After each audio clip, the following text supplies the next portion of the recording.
Ketua KPU Hasyim Asyari, anggota KPU Yulianto Sudrajat, Muhammad Afifuddin dan Betty Epsilon Idrus bersama Sekretaris Jenderal KPU Bernard Dermawan Sutrisno membuka rapat koordinasi bidang perencanaan tahun 2023 wilayah Kalimantan, Sulawesi, Bali, NTB, Gorontalo, Maluku, Maluku Utara, Papua, Papua Barat, dan Sumatera Utara di Daerah Istimewa Yogyakarta, Minggu 12 Maret 2023. Hasyim menekankan kepada KPU Provinsi dan KPU Kabupaten Kota agar mengantisipasi situasi-situasi potensial yang muncul di tengah tahapan yang berpengaruh kepada kepemiluan, serta pandai beradaptasi dengan situasi yang berkembang seperti putusan PN Jakarta Pusat, keputusan MK terkait pencalonan DPD bagi mantan terpidana, serta yang berdampak pada pemutahiran data pemilih. Oleh karena itu, di atasnya perencanaan ini kan ada yang namanya Renstra, ya, perencanaan strategis. Perencanaan strategis itu cara pandangnya adalah antisipatif, mengantisipasi situasi-situasi yang potensial muncul. Sehingga kalau kita menyusun Renstra, biasanya metode yang digunakan itu metode SWOT. Di hari kedua pada sesi diskusi panel, Derajat menyampaikan bahwa satuan kerja KPU di daerah penting untuk mengelola ketersediaan anggaran dengan efektif, efisien, dan akuntabel.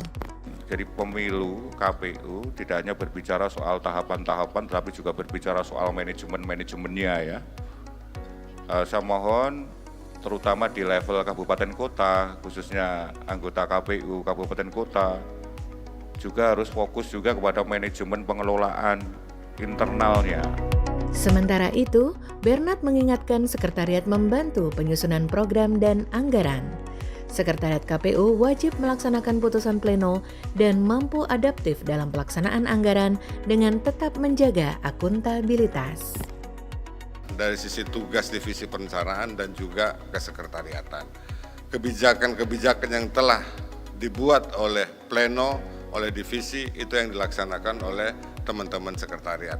Mungkin ranahnya di situ yang perlu kita tegaskan bersama-sama.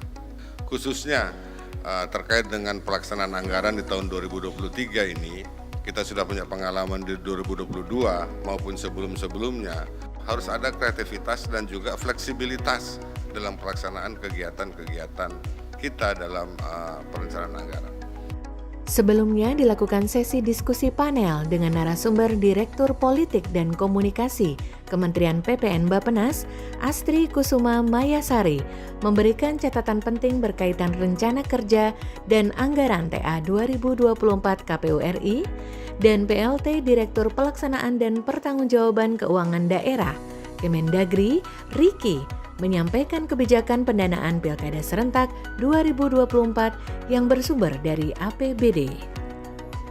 Selain itu, Inspektur Utama Nanang Priyatna bersama Inspektur Wilayah 1, 2, dan 3 memaparkan materi pengawasan pengelolaan anggaran dalam pelaksanaan tahapan pemilu serentak 2024 dan PKPU nomor 8 tahun 2023 tentang penyelenggaraan SPIP KPU, KPU Provinsi, dan KPU Kabupaten Kota.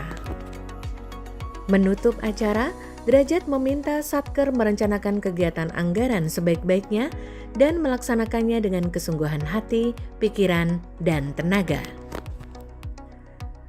Turut hadir Deputi Bidang Dukungan Teknis Eberta Kawima, PLT Deputi Bidang Administrasi Purwoto Ruslan Hidayat, Inspektur Utama Nanang Priyatna, jajaran Eselon 2 dan 3, tenaga ahli Sekretariat Jenderal KPU, Ketua KPU Provinsi, anggota KPU Provinsi dan KPU Kabupaten Kota membidangi Divisi Perencanaan, Sekretaris KPU Provinsi dan KPU Kabupaten Kota di wilayah Kalimantan, Sulawesi, Bali, NTB, Gorontalo, Maluku, Maluku Utara, Papua, Papua Barat, dan Sumatera Utara.